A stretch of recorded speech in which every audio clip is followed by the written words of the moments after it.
آپ ساڑی پہن کے بھی اچھی لگتی ہیں، آپ سلوار سوٹ میں بھی امرتا جی کی طرح اچھی لگتی ہیں، اور میری طرح سے کوئی نہ بھی پہنے تو بھی اچھا لگتا ابے ہم تو لوگ لجا کے لیے پہن لیتے ہیں۔ اللہ کے رسول سب سے اعلیٰ اور سب سے افضل ہجرت کون سی ہے؟ فرمایا انتہ جرا بات کرے ربک، ہر اس چیز کو چھوڑ دو جو تمہارے رب کو پسند نہیں۔ اوہ واو، آج اپنے گریبان میں جھانکیے، جو چیز زندگی میں غلط ہے شریعت کی روح سے طے کیجئے کہ اب نہیں ہوگی، اب ختم کر دوں گا۔ دنیا کے ہر مسلمان کو یہ ویڈیو دیکھنا لازمی ہے، کیونکہ زندگی بھر کی سب سے زیادہ مہتوپورن یعنی کہ امپورٹنٹ حدیث ہم کو ڈاکٹر اسرار احمد صاحب بریفلی ایکسپلین کرنے جا رہے ہیں۔ Better listen this video extremely carefully, بہت ہی دھیان سے سنیے گا اس کو۔ hey ہائے ہلو نمستے جی، ست سری اکال، السلام علیکم انڈیا سے۔ اور آج لالا رام دیو کو بھی ہم سنیں گے کہ وہ کیسے مہیلاؤں کو دیکھنا پسند کرتے ہیں۔ شرمسار کر دینے والی بات ہے کہ اپنے آپ کو بابا کہنے والا یہ انسان اتنی ابھدر باتیں کرتا ہے، اور آئے دن یہ اسلام کے اور مسلم کے اگینسٹ کچھ نہ کچھ کہتا ہی رہتا ہے، وہ بھی الٹا سیدھا غلط سلط۔ تو اس کی باتوں کو زیادہ توجہ نہیں دینا ہے، کیونکہ یہ اپنے کمیونٹی کی عورتوں کو بھی رسپیکٹ نہیں کرتا ہے۔ انفیکٹ ہمارے ہی مذہب سے بلانگ کرنے والے ایک پنڈت جی ہیں جو ان کے اگینسٹ کھڑے ہوئے ہیں بڑی اسٹرانگ وائس کے ساتھ، تو وہ بھی ہمیں سننے ملیں گے۔ And most importantly as I said حدیث وہ ہمیں سننی ہے، ایک طریقے سے ریمائنڈر ہے پوری امت کے لیے یہ ویڈیو۔ اب کیا ریمائنڈر ہے وہ تو ویڈیو دیکھنے کے بعد ہی ڈسکلوز ہوگا، تو بنا کسی دیری کے لیٹس کوئکلی ایکسپیرینس دا تقریر، دا بیان بائی ڈاکٹر اسرار احمد صاحب۔ تو آپ ہیں بہت خوش نصیب ہیں آپ، بہت اچھی لگ رہی ہیں، سامنے والیوں کو ساڑی پہننے کا موقع مل گیا، پیچھے والیوں کو ملا ہی نہیں۔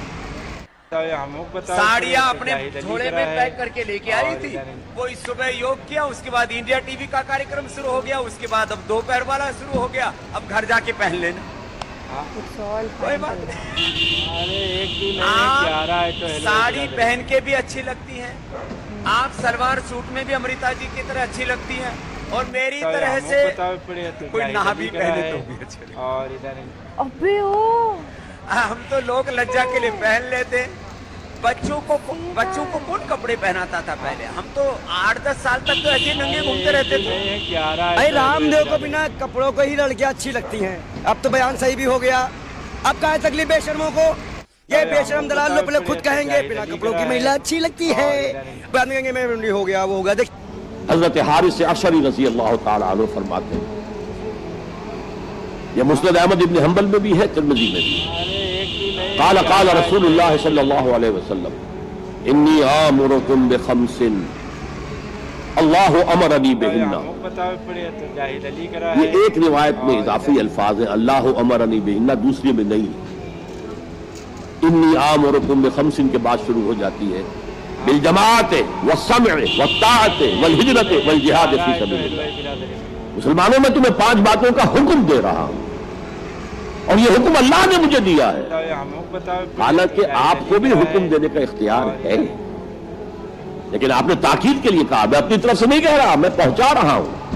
انی آمرکم بخمس اللہ امرنی بہن بالجماعت والسمع والطاعت والہجرت والجہاد فی سبیل اللہ۔ ذرا دیانتداری کے ساتھ ہاتھ اٹھائے ان مجمع میں وہ لوگ جنہوں نے پہلے کبھی یہ حدیث سنی۔ ایک تو ادھر میں نے ہاتھ دیکھا ہے، اس کا چرچا ہی نہیں ہمارے ہاں۔ کیوں؟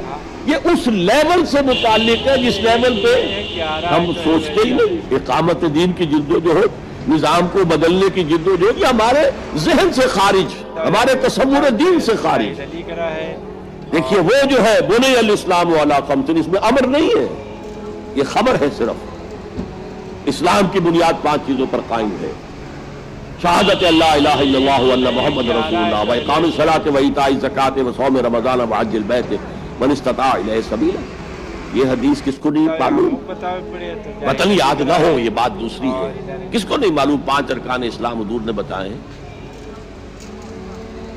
حالانکہ وہاں یہ ہے میں تمہیں حکم دے رہا ہوں، اور چرچا ہی نہیں ہے ہمارے یہاں۔ جس گاؤں جانا نہیں اس کا راستہ کیا پوچھنا، جو کام ہم نے کرنا ہی نہیں، اس کے جو لوازم ہیں ان کے تذکرے کی کیا ضرورت ہے؟ یہ ہے ہمارا اس وقت کا عام مسلمانوں کا تصور۔ زیادہ سے زیادہ یہ کہ دین کو پھیلاؤ، پہنچاؤ، کتابوں سے، رسالوں سے، ویڈیو سے، آڈیو سے، مواعظ سے، درس قرآن سے، ترجمہ قرآن سے، یا تو یہ کہ اپنی ذاتی نیکی کا تصور ہے، اور یا پھر اس سے اوپر صرف یہ دعوت، اس سے اوپر کی تیسری منزل جسے اقامت دین کہا جائے، جو خصوصی الفاظ حضور کے لیے 3 مرتبہ قرآن میں آئے، هو الذی ارسل رسولہ بالہدی ودین الحق لیظہرہ علی الدین کلہ، کسی اور نبی کے لیے ایک دفعہ بھی نہیں آئے، حضور کے لیے 3 دفعہ، سورہ توبہ، سورہ فتح، سورہ صف۔ یہ چونکہ چیز ہمارے ذہنوں سے نکل گئی ہے، لہذا اس کے جو متعلقات ہیں اس کی طرف بھی توجہ نہیں، سیدھی سی بات ہے، منطقی بات ہے۔ جس گاؤں جانا نہیں اس کا راستہ کا کو پوچھنا۔ یہ 5 چیزیں ہیں لازم، جماعت کی شکل میں رہو، یہ بھی فرمایا علیکم بالجماع، یہ حضور کی حدیث ہے، علیکم بالجماع، لازم جماعت کی شکل میں رہو۔ اور حضرت عمر کا قول ہے، اور آپ کو معلوم ہے کہ صحابی کا قول بھی حدیث کہلاتا ہے۔ حضرت عمر فرماتے لا اسلام الا بالجماع ولا جماع الا بالامارہ ولا امارہ الا بالاطاعہ، کوئی اسلام بغیر جماعت کے نہیں، کوئی جماعت بغیر عمارت کے نہیں، اور کوئی عمارت بے فائدہ ہے اگر اس کی اطاعت نہ ہو۔ تو پہلا حکم بالجماع والسمع، اور سنو، سننے کے لیے وابستہ رہنا ہوگا، وابستہ رہ شجر سے امید بہار رکھ۔ یہ نہیں ہو سکتا تھا کہ حضور پر کوئی بات آئی ہے تو آپ خود ہر ایک کے گھر جا جا کے اس کو پہنچائیں، آپ وابستہ رہیں اس نظم جماعت کے ساتھ، جیسے کہ درخت کا پتا جو ہے اس تک بھی جڑ سے لے کر جو غذا آ رہی ہے درخت کے پتے تک پہنچے، تو پیوستہ رہ شجر سے امید بہار رکھ، اس پیوستگی کے ساتھ، تاکہ وہ سارے احکام آپ تک خود بخود پہنچے۔ والطاعہ، اور اطاعت، 3 چیزیں ہو گئی، بالجماعت والسمع والطاعت والہجرت والجہاد فی سبیل اللہ۔ اور میں اس کی حقیقت پہلی بیان کر چکا ہوں۔ ہجرت، اس کی بنیاد کیا ہے؟ حضور سے پوچھا گیا ای الہجرت افضل یا رسول اللہ، اے اللہ کے رسول سب سے اعلیٰ اور سب سے افضل ہجرت کون سی ہے؟ فرمایا ان تہجر ما کرہ ربک، ہر اس چیز کو چھوڑ دو جو تمہارے رب کو پسند نہیں ہے۔ آج اپنے گریبان میں جھانکیے، جو چیز زندگی میں غلط ہے شریعت کی روح سے طے کیجئے کہ اب نہیں ہوگی، اب ختم کر دوں گا، ہجرت شروع ہو گئی آپ کی۔ تہجر ما کرہ ربک، ہر اس چیز کو ترک کر دو، چھوڑ دو جو تمہارے رب کو پسند نہیں۔ اور آخری ہجرت تو آئے گی وہ اقامت دین کے آخری مرحلے میں، جب اقدام ہوگا، جب نظام کو چیلنج کیا جائے گا، پھر جو ہجرت ہوگی وہ فرض ہجرت ہوتی ہے۔ مدینے کی ہجرت فرض تھی، ہجرت حبشہ فرض نہیں تھی۔ وہ تو جن لوگوں کی ہمت جواب دے رہی تھی اور جو پرسیکیوشن ہو رہی تھی اور جو تشدد ہو رہا تھا اس کو برداشت نہیں کر پا رہے تھے، انہیں اجازت دے دی گئی کہ ٹھیک ہے چلے جاؤ، حبشہ کی طرف ہجرت کر جاؤ۔ مدینے کی ہجرت فرض تھی، اگر کوئی ہجرت نہیں کر رہا ما لکم من ولایتہم من شیء حتی یہاجروا، تو اے مسلمانوں تمہارا ان سے کوئی تعلق نہیں ہے جب تک کہ وہ ہجرت نہ کرے۔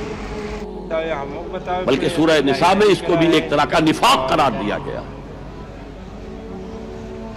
تو وہ ہجرت بڑی ہجرت ہے، گھر بار چھوڑ کر، اور مکے والے جو گئے تھے چھوڑ کر، وہ قریش کے بھیڑیوں کے رحم و کرم پر چھوڑ کر گئے تھے اپنے گھر والوں کو، اور ان کا سارا گھر کا سامان لوٹا گیا تھا، اور اس سارے سامان سے وہ کیپٹل فراہم کیا گیا تھا جس کو لے کر ابو سفیان کا قافلہ گیا تھا شام کی طرف، جس کا حضور نے پیچھا کیا تھا لیکن وہ نکل گیا تھا۔